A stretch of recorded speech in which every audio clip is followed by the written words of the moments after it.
Well, it's a cold morning out here. I'm trying to get some work done on the house before I do my real job. We got all the steel columns, trusses, mezzanine bars, etc., all hung for the main house. You can kind of see it there. That sun's a little bright this morning. Now we're just basically unloading or moving. I don't know if you could see Jack out there moving columns around so we can find the right garage ones and then start standing those up, and basically do the same process again for the garage over there, and then mix in adding girts here or there and getting ready for sheathing and then windows and more fun stuff. Yeah, let's get her done. All right, welcome back to episode 3, The Garage Awakens. I know, corny, nerdy shit. But hey, it's a 30-minute long video, trying to liven it up to kind of keep you guys around. Anyway, let's get started. So in this video, you'll get to see kind of the full process for this whole garage of standing up the columns and the trusses and all that fun stuff. Didn't get to see it for the house just because we were almost halfway through before the video started. This first column here kind of gave us little issues. We thought we needed a 1/4 inch shim underneath the column, but when we lined it up with the house column right next to it, we realized we didn't, so then we had to take it up and take off that shim and then put it back on there. We had these 1/8 and a 1/4 inch shim plates created that matched the bottom of the columns. It really helped us, drill the anchor bolts, the anchor holes, to make sure that everything lined up, as well as place everything without actually having to stand up the column first. So it was really nice getting those templates made from a local steel company. So yeah, same process you saw in the previous video, drilling out those anchor holes and then pounding in those anchor bolts. And this part was tiring, especially when we hit rebar, which it seemed like we hit rebar on almost every column. We had to get out the actual cutting drill bit to put it in there and then drill it out. Sometimes we spent a good 30 minutes to an hour just drilling through rebar, which was infuriating.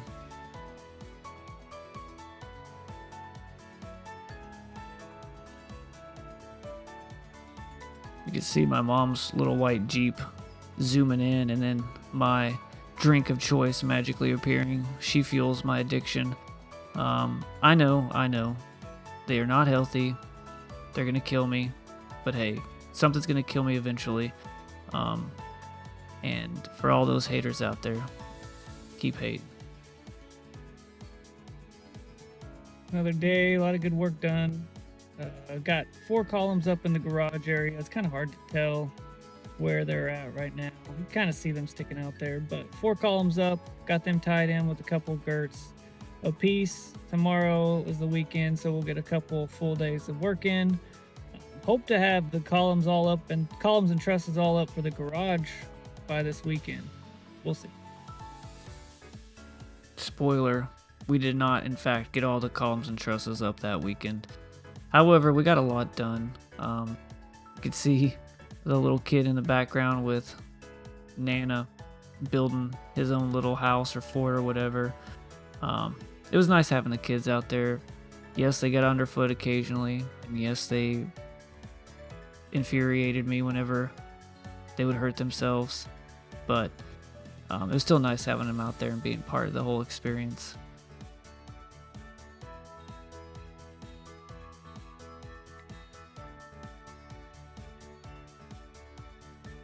Here we are building that first truss for the garage, trying to maneuver it in place. This one was a little rough because we were coming in at an angle, but we eventually finagled it in there. You can see I got hot and then I got cold again. It was a weird time in Alabama. Now I'm just bolting the truss up to the columns. This steel building kit from Worldwide Steel is pretty awesome. They engineer it to your specifications. You send the plans, they'll build the engineering plans off of them, and it's honestly just kind of a bolt together kit. Everything comes with it, all the bolts, screws, obviously the steel. It's really a well-made thing. It looks like I missed filming a couple of days. We obviously had finished putting in all the main columns. Now we're just installing the portal headers there. That's an actual steel support that goes in between two of the columns. The other ones, they've got the wooden girts, but this section, another section in the house, were actually steel beams, I guess you could say.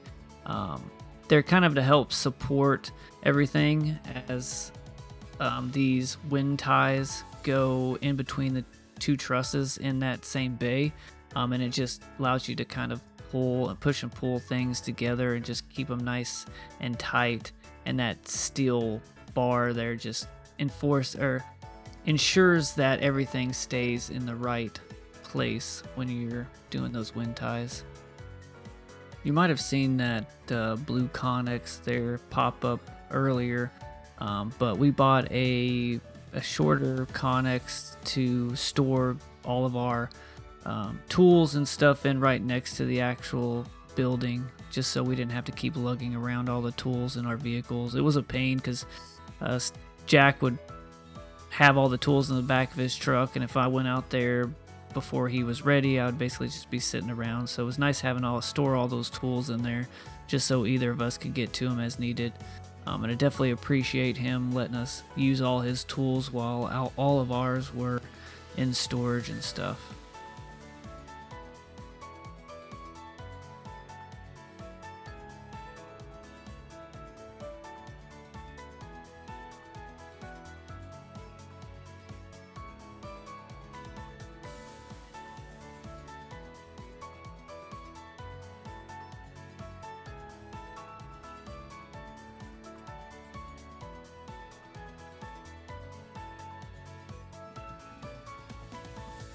Some of the columns that didn't necessarily line up in the right spot, we had to take the telehandler and push and pull them just so that they would become plumb, and we could attach the girts to hold them there.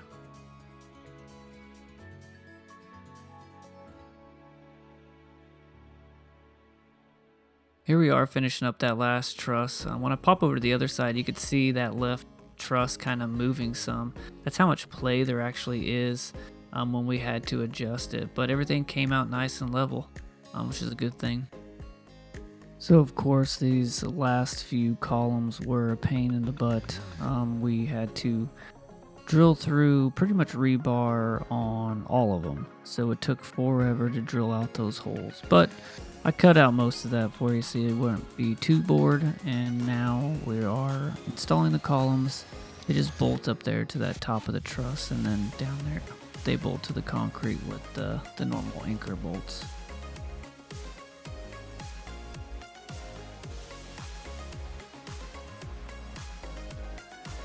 Here Rachel is cutting out some more girts and purlins for me to put up. It was definitely nice to have her help, as well as my parents and stuff. It would have gone a lot slower had they not helped out. And you see here Jack and Mom installing some of those girts for me, at least as far as they could reach.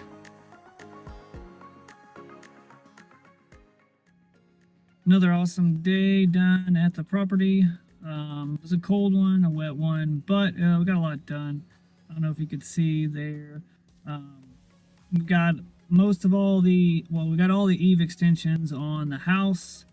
A lot of these support brackets from the truss to the purlin connections. All the girts, the full girts, are on the house. Now we just need to, still got to do all both the gable end. All those full girts need to get in there, but we are ready for window boxes, door frames on the house, which is exciting. Still need to put some purlins up on the garage. You can see there's some holes there in the top, and then put the girts in, and then that one will be ready for door frame and window framing. So a lot done. Can't wait for tomorrow.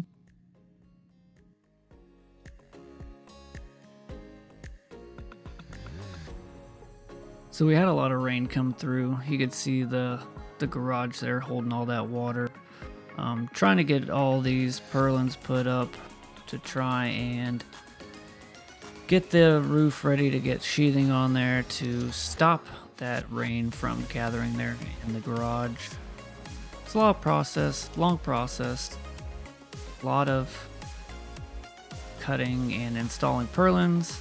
I'm also installing those little tie-in brackets up there. They attach from the truss to the purlins to kind of hold them in place. So just multitasking, purlins, girts, and little tie-in things.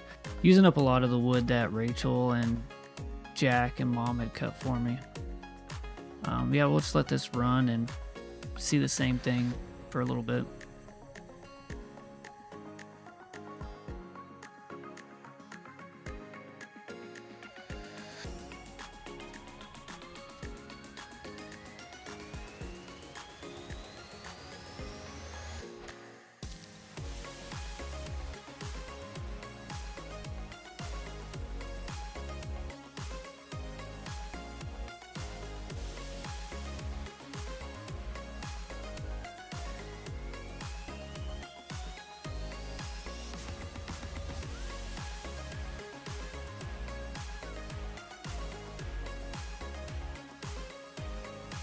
Another great day out here.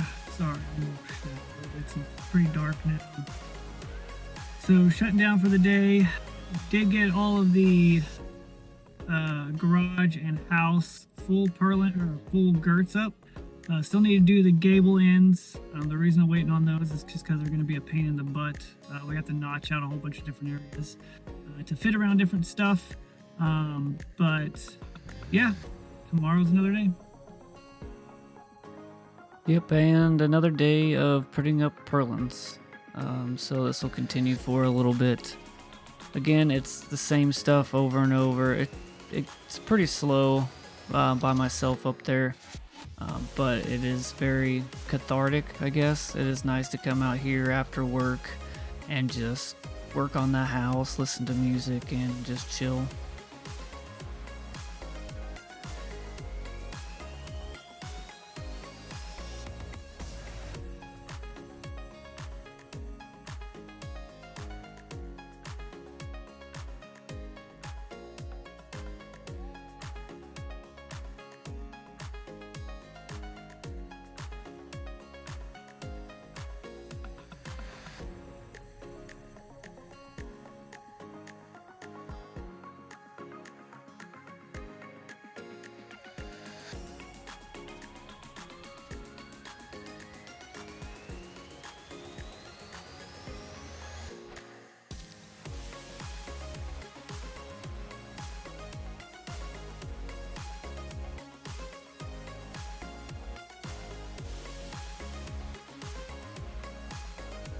It's almost the end of the day here.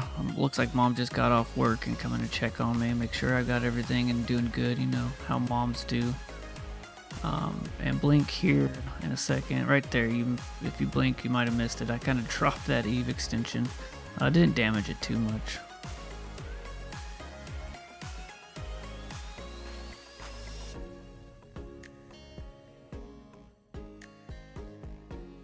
So in this bar here, kind of took me a little bit, but I'm basically trying to measure out the eave extension to eave extension purlin that goes there. I got to notch out the tops and the bottom to fit in between those brackets, as well as get it in the right orientation and I guess angle so that the roof kind of dies into that properly. Took a little bit to get the template for that made, but once I got it done, the rest of them went fairly quickly.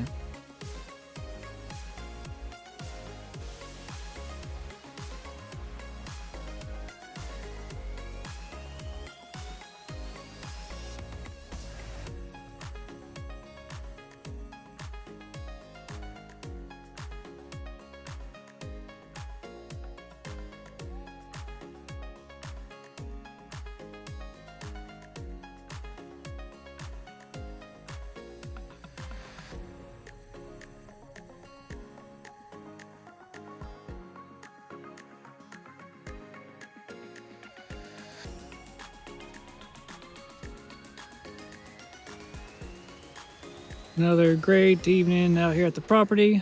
Got a lot done, I think, since the last video. All the purlins are up now. Got the eave extensions on the house and the garage, and a couple of the purlins in between on the eave extensions on the garage. Still need to do it on the house, but once we move that lift back over to the house, I'll be able to do a lot more in the house. I think tomorrow we're going to try and get up the subfascia on the garage, and then if that goes well, hopefully we'll start sheathing the roof for the garage to give us a place that's covered and get us out of the rain and stuff. All right, well, we'll see what happens tomorrow. You can see there in the lower right the zip sheathing and the subfloor were delivered.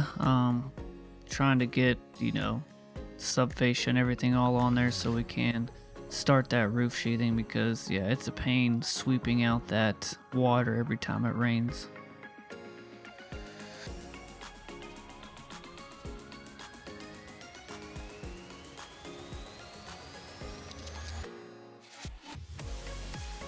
Here it looks like Rachel's starting to cut out the gable end girts, so she's got to measure them out and then cut out the notches to fit in between the in-wall columns and that corner column there. So it's a lot of prep work there, but once she got the template down, she made quick work of it. I'm up there on the top, basically measuring out the gable end purlin tails, I guess you could say, that are coming out. I need to make sure that they are the right length, because I let them hang long just because I knew I was going to go back and cut them to get them perfect. So now I'm just going back measuring them to get a nice point of reference, and then I go up there with a string line, snap a string line, or snap a chalk line, and then trim them all off and getting ready to install the subfascia there.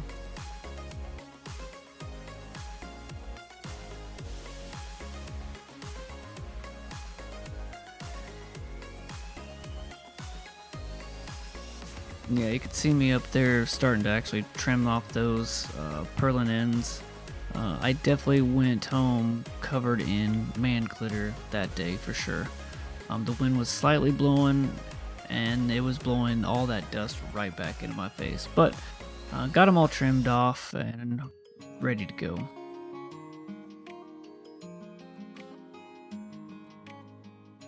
You see me all bundled up there. This is a really cold day. I can't remember how low it got down, but it was pretty cold.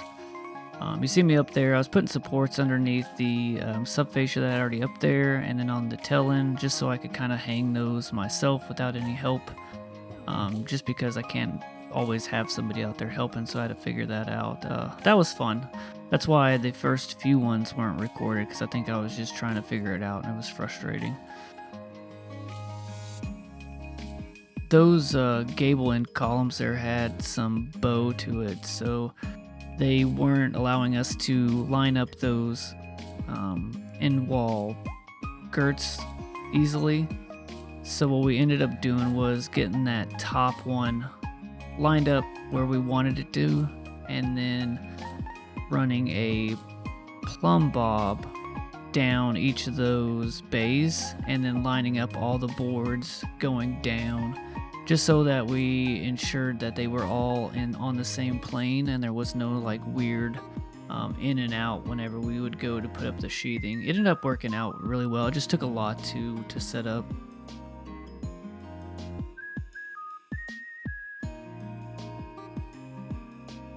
This was one of those really cold days as well. You see Rachel in her fur-lined Arctic gear, cold weather setup. Yeah, it was definitely a cold day. I don't know if it was that cold of a day, but it was a pretty cold one. But you see she's out there helping me install those in-wall girts there. We had to do some surgery on a few of them that were cut, just to make sure that they lined up properly, because like I said, they had some bows in it, so they didn't fit perfect, but we got them to work. And then we're just going through and lining them up and installing them and just trying to knock out as many as we can quickly.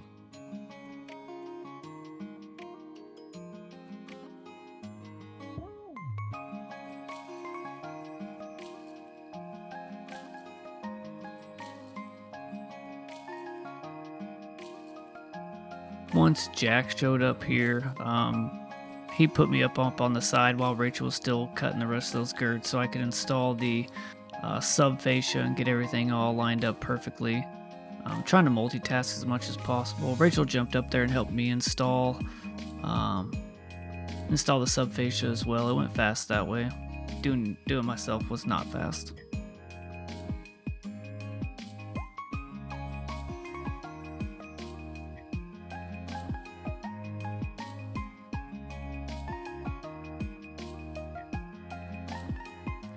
So my mom popped out here to help me install these wind ties. They basically go from one end of a truss to the opposite end of the other truss in that bay there that has the portal headers.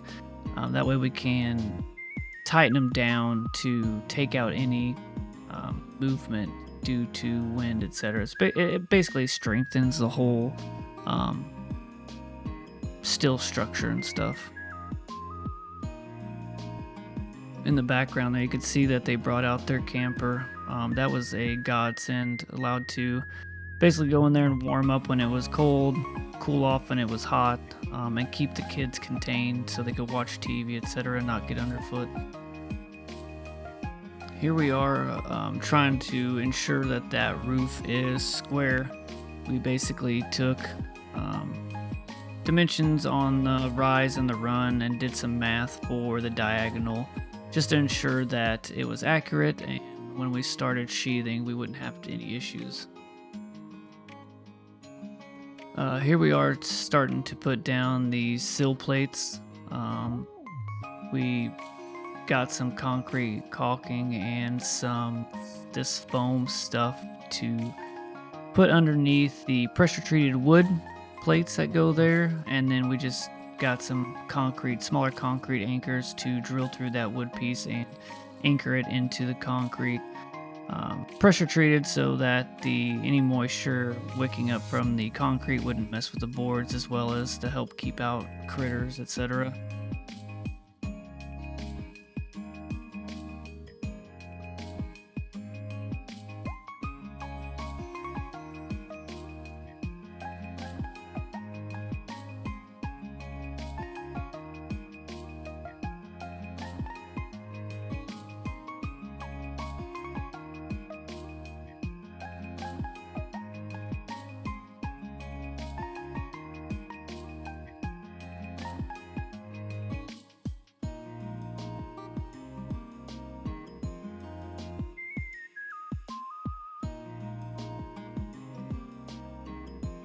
Here, Rachel and I are starting to cut out the framing for that window that goes in that spot there, just to kind of get an idea of how that's going to work.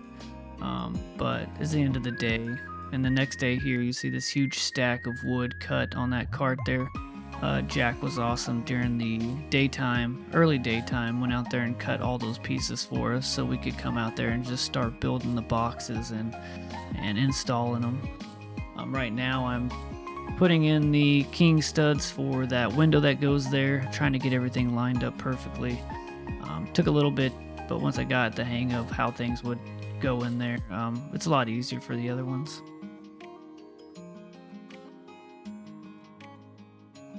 Unfortunately for this one, I did it not smartly. You can see I'm installing those spacer girts there, which kind of pushed the king studs over a little bit, so that when I went to install that window box, or at least dry fit it, it was too tight. So I ended up having to shorten that window box just slightly. The window still fit in there just fine, but realized my mistake and had to take that window box and just kind of assemble it in place there.